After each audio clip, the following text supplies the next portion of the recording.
अस्सलाम वालेकुम। सितारा kitchen and vlog में आप सभी का खुश आमदीद। उम्मीद करती हूँ आप लोग खैरियत से होंगे। तो देखिए संडे का दिन था और जैसे कि सुबह मॉर्निंग का अभी टाइम है, मतलब अभी 9 साढ़े 9 बज रहे थे और हम लोग का नाश्ता वगैरह हो गया था। तो मैं आ गई थी हॉल में बिस्तर वगैरह उठाने के लिए और देखिए सारे बिस्तर को उठा करके आ गई हूँ। और आयशा भी उठ चुकी थी क्योंकि हम लोग को जाना था आज शादी में। संडे को हम लोग को दावत थी और मुझे खाना वाना तो बनाना नहीं था। तो देखिए मैं बिस्तर उस्तर लेकर के आ गई और घड़ी करके रख दी उस साइड में सारे बिस्तर को। और देखिए बहुत सारे कपड़े भी मैंने सुबह में जब उठी थी फजर में तो उसको उतार के रख ली थी, लेकिन घड़ी करना भूल गई थी क्योंकि उस टाइम भी दो बाकी सब काम था किचन में तो मैं छोड़ दिया। और अब देखिए घड़ी कर दी, कपड़े वगैरह को भी उसको मैं रख दी कबर्ड में। और अब देखिए चादर को मैं उठाऊंगी नहीं, इसको मैं इसी को झटक के अच्छे से वापस से इसको बिछा दूंगी। तो अभी देखिए इस कपड़े से मैं इसको झटक दूंगी, उसके बाद जो भी मेरे दिन के मामूलात वगैरह रहेंगे वो करूँगी मैं।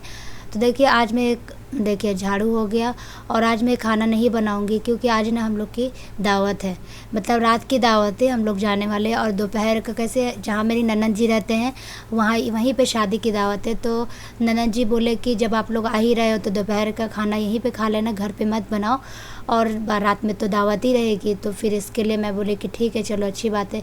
लेकिन देखिए आप दावत रहे चाहे जो भी रहे, खाना भले ही आपको कहीं जाने की रहे तो खाना नहीं बनाना पड़ता है, लेकिन आपको घर का काम काज तो करना ही पड़ता है।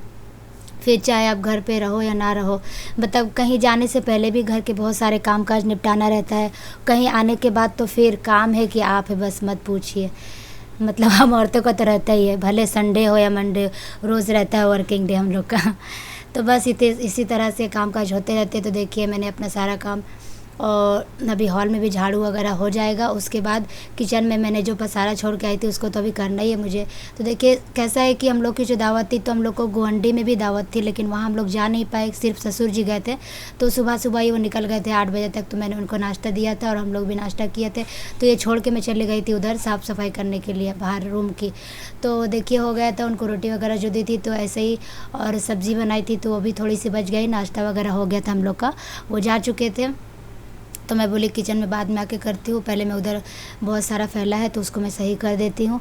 तो देखिए ये अभी आप रोटी बनाते होते कितना सारा यहाँ पे आटे वगैरह गिर जाते तो उसको मैं साफ़ कर लूँगी। और बर्तन भी देखिए रात के भी थोड़े बहुत बर्तन रहते हैं क्योंकि रात को मैं कभी कभी धो लेती हूँ, कभी नहीं धो पाती हूँ। जब ज़्यादा बर्तन रहता है तो छोड़ देती हूँ, कम रहता है तो मैं फ़ौरन धो लेती हूँ क्योंकि फिर आयशा के पापा को भी सुबह ऑफिस जाना रहता है ना, इसके लिए।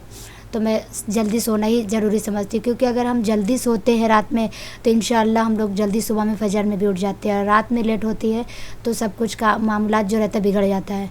तो बर्तन का क्या, मैं उसको अच्छे से ढक के रख देती हूँ, इसके लिए कभी कभी धो लिया करती हूँ जैसे मुझे पॉसिबल लगता है।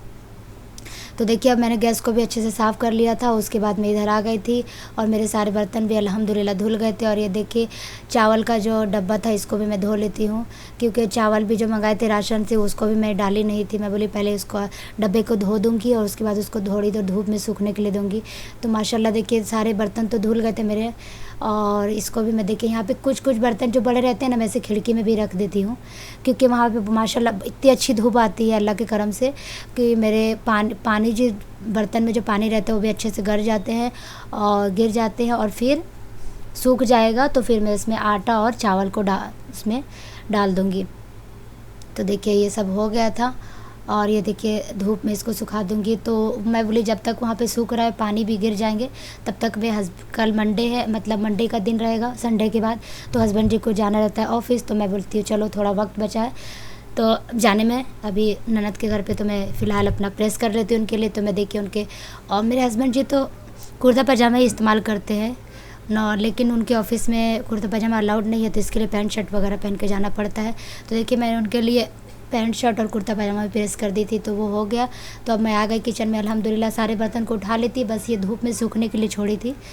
तो अल्हम्दुलिल्लाह ये भी सूख गया है। और ये अब देखिए अब्बा हुज़ूर इस बार दिए हैं, मैंने आपको पिछली वीडियो में बताया था ये 2 ही चावल हम लोग को देते हैं, कभी अब्बा हुज़ूर कभी चांद तारे। तो इस बार अब्बा हुज़ूर लाए, माशाल्लाह बहुत ही अच्छे चावल रहते हैं ये।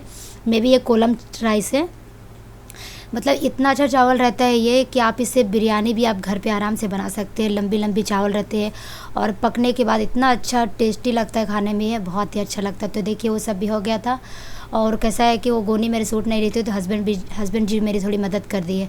तो देखिए अभी ये सब करते करते कब 1 बज गया पता भी नहीं चला, ज़ोहर की भी अज़ान हो गई थी। तो मैं नहाने चले गई, उसके बाद आ गई तो 1:15 1 बज गया। तो मैं बोली चलो नमाज़ भी पढ़ लेती हूँ, अब हम लोग को निकलना भी है। तो मैंने नॉर्मली ड्रेस पहन लिया, और क्योंकि नमाज़ पढ़ने में ये सब कपड़े वगैरह नहीं जमता है, यही पहनना है मुझे रात में शादी में, तो मैं निकाल के रख ली थी, उसका भी रखूँगी। तो देखिए आप लोग को वीडियो अच्छी लगी हो तो एक लाइक ज़रूर कीजिए और चैनल को सब्सक्राइब कीजिए और ज़्यादा से ज़्यादा शेयर कीजिए।